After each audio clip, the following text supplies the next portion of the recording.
Hi, my name is Lauren Beam, and I'm a 2007 graduate of Wake Forest. I'm also the Associate Director for Alumni Personal and Career Development and the Mentoring Resource Center here at Wake Forest. After I left Wake Forest, I ended up going right up the road to UNCG and getting my master's degree in counseling. And shortly thereafter, I ended up coming back here to Wake Forest, where I worked about 4 years as a career coach to undergraduates. And so today I'm going to be sharing some tips and advice for you that I have around creating the positive habit of work-life balance. So as I was thinking about this particular topic, I was thinking, what exactly makes me qualified to talk on this? Because I feel like work-life balance looks different for everybody. But I guess kind of the few qualifiers that I would give are that I know what it's like to be single and working. I know what it's like to be single and in graduate school. I know what it's like to be married and working. And even now, I have 2 young children, a 3-year-old and a 9-month-old. And I also work part-time now. So I've kind of run the gamut over the past 10 years of figuring out what work-life balance looks like for me. And so I'm going to share a little bit about kind of the tips that I would give you as a Wake alum and as someone who's been trying to figure this out for a few years now. So I'm actually going to give you 3 little nuggets of wisdom that hopefully will help you think about your situation. The first is to identify your life stage and the requirements that go along with that. The second is to prioritize based on your values. And the third is don't compare yourself to others. You have to define work-life balance for yourself. So I'm going to kind of flesh out those 3 different pieces of wisdom for you and give you a few personal examples along the way. But the first being identify your life stage and the requirements that go along with that. I think that every life stage is so different. So whether you're single, you're married, you're in your first professional job, once you get further along in your career, if you have kids or don't have kids, if you travel a lot, or if you are in one single location, all of that really impacts what your work-life balance looks like. One example I can give you is that when I was in graduate school, I was also working 20 hours a week. I had 15 hours of classes. I was single. I wasn't necessarily tied down, and so I was able to put a lot of my time into work and school. That was the focus for me at that time. I was also able to spend more time just making friends and doing that sort of a thing, working out.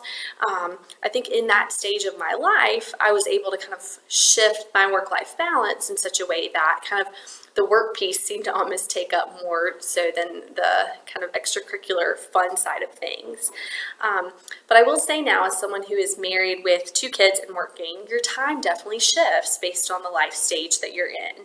You definitely have to be more efficient with your time. Once you do have children, or if you're married and have a partner and you're trying to balance 2 different schedules. So I think wherever you are in your life, just figuring out, what is that season? What is that stage that you're in? And what's required of you in that particular season? And that will oftentimes help you figure out kind of what is that healthy balance for you. Now, the second piece of advice that I had around this is prioritizing based on your values and what's most important to you. And I think a really big part of work-life balance is figuring out, okay, what is most important to me? How do I want to spend my time? And I think asking yourself some questions like, is putting more hours into my job right now important to me? Is building intentional friendships and relationships with people or mentors something that I really need right now? Or is volunteering and giving back, or being home with your children if you have children? I think that as long as you're being true to that value, or what's most important to you, is going to help you strike that perfect work-life balance for you or your partner, significant other, your family. Another example kind of that I want to give is about the time that I had my first child, I decided to go from being a full-time employee to being part-time and working about 20 hours a week. I knew that for me, having small children and wanting to be there for them in the afternoon was really, really important to me, and not feeling like I was missing out on those precious young years and them having their mom around. But at the other, on the other hand, I also wanted to make sure that I kept my foot in the door professionally and had kind of that adult grown-up contact.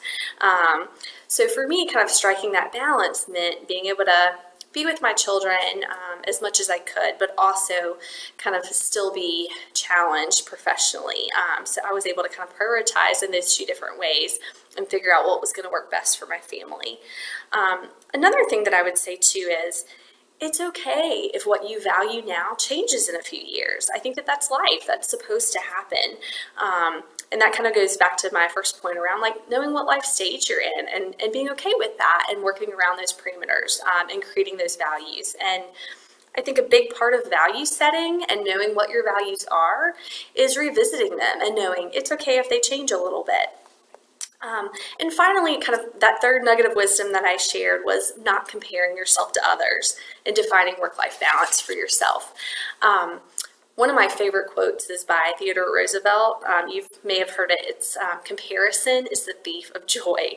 And that is so true. I think whenever we're looking at what other people are doing, how they're advancing in their careers or in their personal life, it's really easy to kind of take your eye off the ball, so to speak, and to, I don't know, just to start comparing and to think, why am I not married or getting that next promotion or buying a house or whatever that next thing in life is. But I think that if you can really stay focused on your career, your personal relationships, what are those life plans or goals that you have for yourself, then you can know that you're setting the right balance in terms of your work and your personal life. You may have friends who, I don't know, work 80 hours a week because that's kind of what their profession requires, and they're moving up the ladder in their particular field. But if that's not the right choice for you, like, that's okay. Just continue again to focus on you. One example that I'll give personally, kind of as I've gone through different life stages, is I'm kind of in the phase now in my early 30s where I have several friends who have decided to stay at home with their kids and to be stay-at-home moms. And I think that's awesome. I think it's one of the hardest jobs in the world.